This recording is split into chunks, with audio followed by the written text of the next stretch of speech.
வணக்கங்க. இன்றைக்கி நம்ம கூட்டு குடும்ப சமையலில் வந்து தட்டைப்பயிறு சொரக்காய் வச்சு தான் சூப்பராக வந்து ஒரு புளிக்குழம்பு வைக்க போகிறோம்.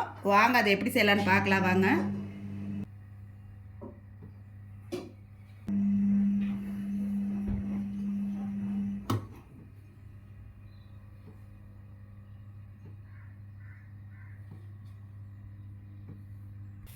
தட்டைப்பயிறு சொரக்காய் புளிக்குழம்புக்கு வடைச்சட்டி வச்சுருக்குறோம். எண்ணெய் ஊற்றிக்கலாங்க, கடுகு தாளிச்சிக்கலாங்க, வெந்தயம், சோம்பு நல்லா பொரிஞ்சிருச்சுங்க. இப்போ வந்து சின்ன வெங்காயம் வந்து முழுசாக போட்டுக்கலாம். சின்ன வெங்காயம் போட்டுக்கலாங்க. முழுசாக பூண்டுங்க, கருவேப்பிலை, பச்சை மிளகாய் இது மூணையும் போட்டுக்கலாம்.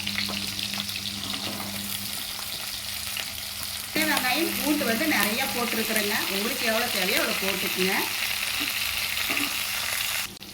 வெங்காயம் வந்து வணங்கிருச்சுங்க. இப்போ வந்து தக்காளி போட்டுக்கலாம்.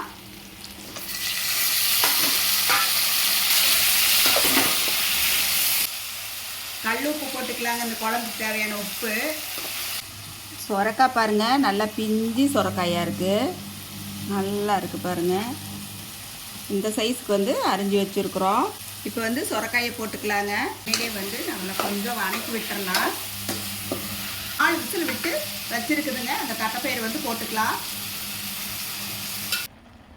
வீட்டில் அரைச்ச குழம்பு தூளுங்க, மிளகாத்தூள், மஞ்சத்தூள் இது மூணையும் போட்டுக்கலாங்க.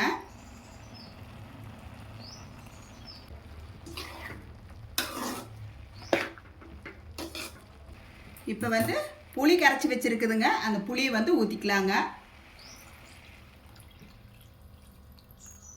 தேவையான தண்ணி ஊற்றிக்கலாம் கொஞ்சம்.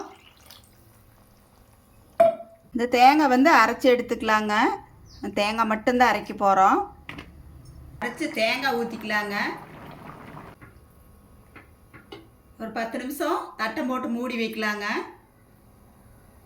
மல்லித்தழை போட்டு ஸ்டவ் ஆஃப் பண்ணிக்கலாம். சொரக்காய் தட்டைப்பயிறு புளிக்குழம்பு சூப்பராக ரெடி ஆயிடுச்சுங்க. நீங்களும் உங்கள் வீட்டில் செஞ்சு சாப்பிட்டு பார்த்துட்டு எப்படி இருக்குன்னு சொல்லுங்கள்.